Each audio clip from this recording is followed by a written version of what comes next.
तो चलिए कहानी शुरू करते हैं। अगर आप लोग चैनल पर नए हैं तो चैनल को सब्सक्राइब लाजमी करें। कहानी के शुरू में हम बेत नाम की एक लड़की को देखते हैं, जिसे देखकर के हमें पता चलता है कि वो बहुत ही ज्यादा डिप्रेशन में है। यहाँ पर हम देखते हैं कि बेत सारी रात बैठ कर के ड्रिंक करती है, फिर चली जाती है अपनी शादी के वीडियोस देखने के लिए। फिर जब वो सोने के लिए जाती है तब वो अपने हस्बैंड को याद करती है और सोचने लगती कि काश वो इस वक्त मेरे पास में होता। तभी अचानक से नॉक करता है उसके घर के कोई मेन डोर को। तभी उसे मिरर में एक रिफ्लेक्शन दिखाई देता है। जब वो चारों तरफ देखती तो वहाँ पर कोई भी नहीं था।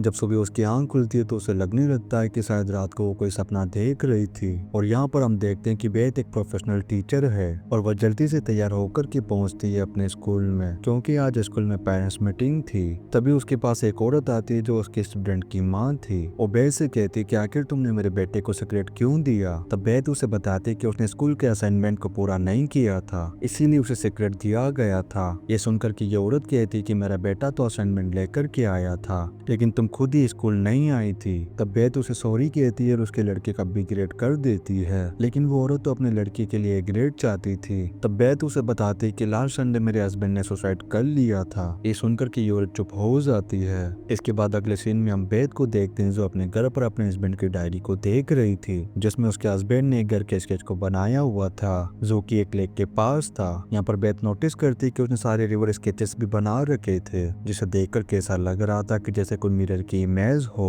इन्हें देखकर के बेथ को कुछ भी समझ नहीं आता है। इसके बाद वो डायरी को वापस रख कर के सोने के लिए चली जाती है। तभी अचानक से उसे आधी रात को घर के नीचे से तेज म्यूजिक की आवाज सुनाई देती है, जिससे उसकी आंख खुल जाती है। तभी अचानक से उसके मोबाइल में उसके मरे हुए हस्बैंड के टेक्स्ट मैसेजेस आने लगते हैं, जिसमें वो उसे नीचे आने के लिए कह रहा था। तभी वो घबरा करके अपने हस्बैंड ओवन के नंबर पर कॉल करती है, लेकिन सबसे अजीब बात तो ये थी कि उसके फोन में से ओवन की हल्की सी आवाज सुनाई देती है जो उसे कह रहा था कि विंडो से बाहर जा कर के देखो। जब वो बाहर जा कर के देखती तो उसे अपना हस्बैंड ओवन दिखाई देता है जो पानी पर खड़ा था, लेकिन तभी उसकी आंख अजीब तरीके से खुलती है और वो भी बाथरूम के फर्श पर। फिर वो फौरन अपने फोन को चेक करती है कि क्या वाकई रात को उसके हस्बैंड के मैसेजेस आए थे, लेकिन उसके मोबाइल पर कोई भी मैसेज नहीं था। इसके बाद वो फौरन जाती है अपनी गाड़ी में और चेक करती है उस बॉक्स को जिसमें उसने अपने हस्बैंड के सामान को रखा हुआ था। और यहाँ पर वो उसके मोबाइल को भी चेक करती है, लेकिन उसमें भी कोई नया मैसेज नहीं था। इसके बाद वो चेक करती है अपने हस्बैंड की फोन की फोटो गैलरी को। तब उन फोटो में से उसे एक औरत दिखाई देती है जो बिल्कुल बेथ की तरह लग रही थी। इसके लिए वो बात करती है अपने बेस्ट फ्रेंड क्लेयर से, क्योंकि उसे पूरा यकीन था कि फोटो में जो औरत है वो मैं नहीं बल्कि कोई दूसरी औरत है, क्योंकि इसके पास में ऐसी कोई भी शर्ट नहीं थी जो पिक्चर में वो औरत पहनी हुई थी। लेकिन क्लेयर उसे समझाने की कोशिश करती कि वो इस बारे में ज्यादा ना सोचे। फिर उसका दिल बहलाने के लिए क्लेयर उसे बार में ले जाती है अपने दोस्तों के पास। वहाँ पर बेथ सभी को बताती कि मुझे डाउट है कि शायद मेरे घर में कोई भूत है। और सिर्फ इतना ही नहीं बल्कि मैं अपने हस्बैंड की मौत के बाद नींद में चलने लगी हूँ। वो इन्हें बताती है कि मेरे हस्बैंड ओवन को नींद में चलने की आदत थी, लेकिन उनकी जिंदगी में मेरे साथ कभी भी ऐसा नहीं हुआ। इसके बाद वो अपने हस्बैंड का सुसाइड नोट निकालती है और अपने दोस्तों के सामने तेज आवाज में पढ़ना शुरू कर देती है। और उस मैसेज में एक अजीब सी बात लिखी हुई थी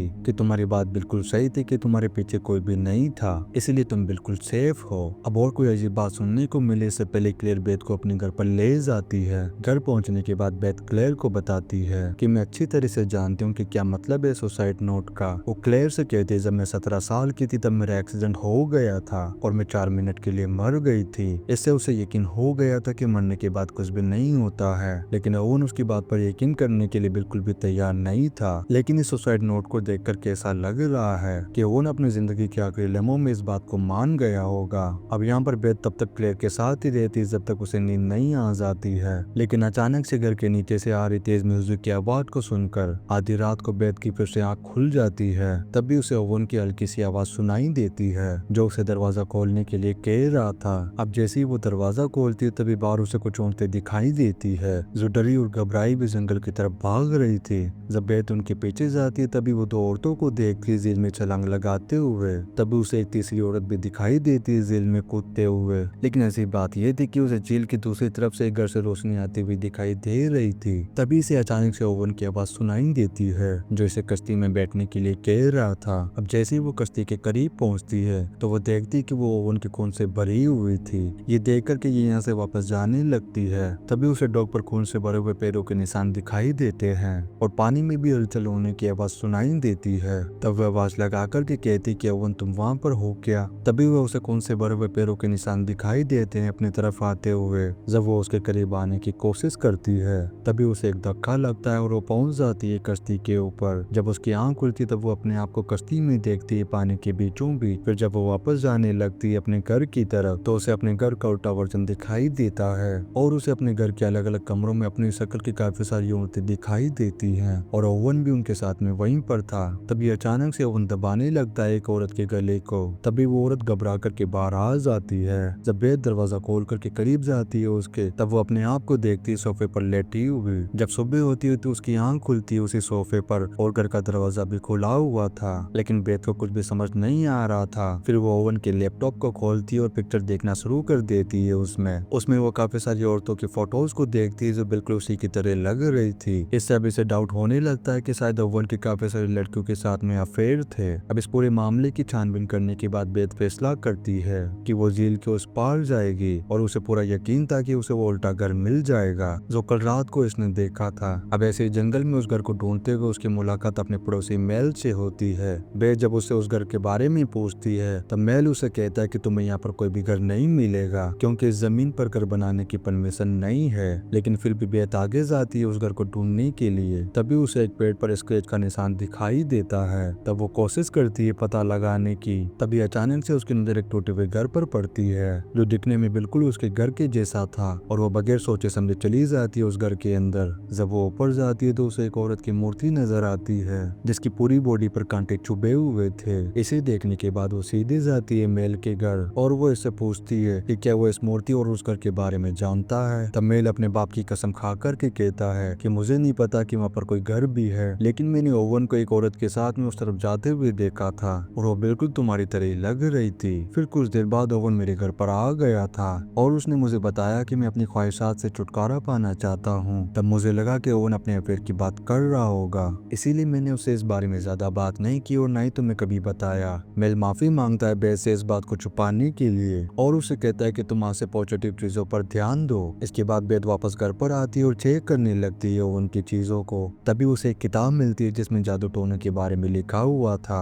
जब वो उस किताब के पन्नों को पलटती है तब उसे वैसे ही मूर्ति की फोटो दिखाई देती है जैसे उसने उस घर में देखी थी और उसके नीचे शैतान की ताकत के बारे में भी लिखा हुआ था। अब बेद इस बारे में ये पता करने की कोशिश करती कि आखिर इसे कहाँ से खरीदा गया था। इसी दौरान वो काफी ज्यादा गुस्से में आकर के उस मूर्ति को नीचे गिरा देती है, लेकिन तभी अचानक से वो अपने आप फिर से खड़ी हो गई थी। तभी उसे दूसरे रूम में से किसी के कदमों के चलने की आवाज सुनाई देती है। तब वो जाती है देखने के लिए। जब वो स्टोरेज रूम में जाती है तब वो एक पिलर को आदमी की शक्ल में देखती है। अब वो इस चीज का पता करने के लिए वो जादू की किताबों की दुकान पर पहुंचती है और यहाँ पर काम करने वाले से पूछती कि क्या तुम किताबें खरीदने और बेचने वाले का रिकॉर्ड रखते हो, लेकिन वो मना कर देता है। तभी अचानक से बेद एक औरत को देखती है जिसका फोटो उसने ओवन के फोन में देखा था। जब वो उसे बात करती है तब उसे पता चलता है कि ये औरत यहाँ पर काम करती है। वो बेद को बताती है कि ओवन यहाँ पर किताबों को खरीदने के लिए आता रहता था और वो बेद को ये भी बताती है कि मैं एक बार ओवन के साथ डेट पर भी गई थी, लेकिन मैंने कभी भी उसके साथ में अफेयर नहीं किया। अब बेद यकीन कर लेती है इसकी बात पर, लेकिन बेद को ये समझ नहीं आ रहा था कि ओवन अपनी मौत से पहले क्या कर रहा था। इसके बाद वो यहाँ से सीधा क्लेयर के घर जाती है और वो उसे बताती है सारी बात जो अभी भी उसे पता चली थी। तब क्लेयर इसे समझाती है कि तुम अब अपनी जिंदगी में आगे बढ़ो। तब बेद इसकी बात मानते हुए ये फैसला करती है कि वो कुछ दिन के लिए एक होटल में जाकर के रहेगी। फिर जैसे ही वो जाने वाली थी तभी किताबों की दुकान पर काम करने वाली वो औरत आ जाती है उसके घर के दरवाजे पर। तब बेद बातें करने लगती है उससे। यहाँ बेद बताती है कि एक बार ओवन मुझे उस घर में लेकर के आया था और एक बार उस जंगल में बने हुए घर में भी ले गया था। वहाँ पर उसने मुझे वो मूर्ति दिखाई थी। फिर हम दोनों ने वहाँ पर कुछ अच्छा टाइम स्पेंड किया था। फिर कुछ देर बाद अचानक से ओवन ने मेरे गले को दबाने की कोशिश की, लेकिन दूसरे ही पल उसने मुझसे माफी भी मांगी। इसके बाद वो मुझे घर छोड़ने के लिए गया। साथ ही वो बार बार कह रहा था कि मुझे अपनी ख्वाहिशात से छुटकारा पाना है। इतना कहने के बाद वो औरत गाड़ी में बैठ कर के यहाँ से चली जाती है। अब ये सुनने के बाद बेद की बेचैनी बहुत ज्यादा बढ़ गई थी, इसीलिए वो होटल में जाने की बजाय फिर से उसे जंगल में बने हुए घर की तरफ निकल पड़ती है। घर पहुंचने के बाद वो ओवन को आवाज लगाती है कि प्लीज मुझसे बात करो। जब वो आगे बढ़ती तभी उसका पैर एक सड़ी गली लकड़ी की फर्श पर पड़ता है और एक तख्ता नीचे आकर के गिरता है। जब वो फर्श के नीचे देखती तो उसे काफी सारी डेड बॉडीज दिखाई देती है जो प्लास्टिक में लपेट करके छुपाई गई थी।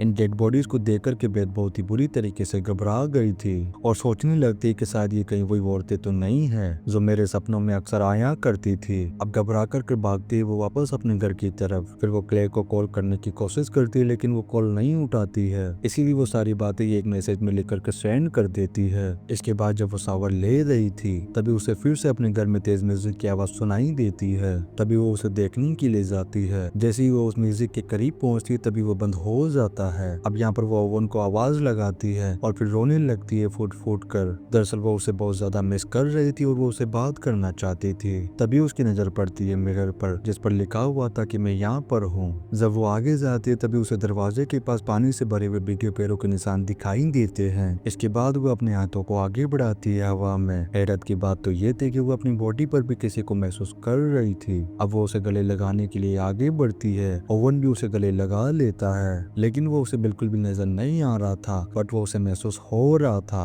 जब बेथ ओवन का नाम पुकारती है तो वो इनविजिबल आत्मा कहती कि मैं ओवन नहीं हूँ। इससे बेथ होश में आ जाती है और बहुत ही ज्यादा घबरा जाती है। फिर वो घर से बाहर निकलने की कोशिश करती है लेकिन दरवाजा लॉक हो चुका था। तभी उसकी नजर मिरर पर पड़ती है जिसमें एक औरत दिखाई देती है जो बहुत ज्यादा डरी हुई थी। तभी वो ओवन को देखती जो उस औरत को बड़ी बेरहमी से मौत के घाट उतार रहा था। तभी अचानक से बेथ को महसूस होता है कि कोई उसके गले को दबा रहा है। कुछ देर बाद जब उसकी आंखें खुलती तो वो दरवाजे को देखती जो खुला हुआ था। फिर वो धीरे धीरे कदम बढ़ाते हुए बेडरूम में जाती है और रूम में वो कुछ औरतों को देखती है जो इधर उधर छुपने की कोशिश कर रही थी। तभी वो ओवन को देखती है जो एक औरत की डेड बॉडी को घसीटते हुए रूम में लेकर के आता है। जब वो भाग करके नीचे जाती है तभी वो ओवन को देखती है एक दूसरी औरत के साथ। फिर वो एक रूम में साये को देखती है और कोशिश करती है उसका सामना करने का। फिर वो साया उसे घसीट करके ले जाता है और यहाँ पर बेथ ओवन को उन दूसरी औरतों को मारता हुआ भी देखती है। तभी अचानक से बेथ को नीचे फेंक दिया जाता है। इसके बाद वो ओवन को देखती है जो आंख के पास बैठा हुआ था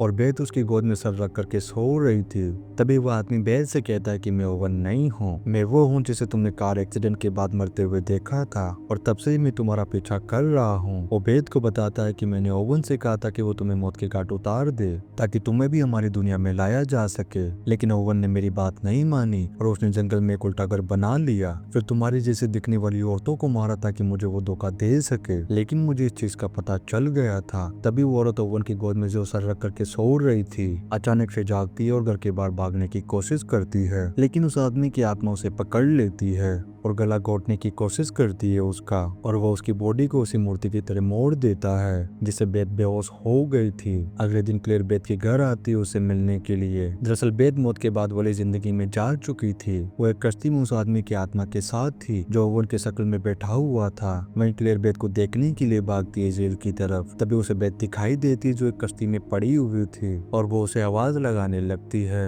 इतना में ईमेल भी आ जाता है। यहाँ पर ये दोनों जेल की तरफ भागते हैं और उसे उसमें लाने के लिए आवाजें लगाते हैं। वहीं बेहोशी की हालत में बेथ उस आदमी की आत्मा को ओवन की बॉडी में देखती है और वो बेथ को अपने आप को मारने के लिए कहता है, लेकिन बेथ फैसला करती है कि वो अपने आप को नहीं मारेगी बल्कि जिंदा रहेगी। अब जैसे ही वो अपने से गन को दूर करती है तभी वो आ जाती है असली दुनिया में, जहाँ पर वो क्लेयर को देखती जो उसे बचाने के लिए पानी में तैर करके आ रही थी। तब मेल उनकी हेल्प करता है और ये दोनों पानी से बाहर आ जाते हैं। क्लेयर अपने बेस्ट फ्रेंड को गले लगाती है और बेथ देख रही थी उस पानी में बहते हुए।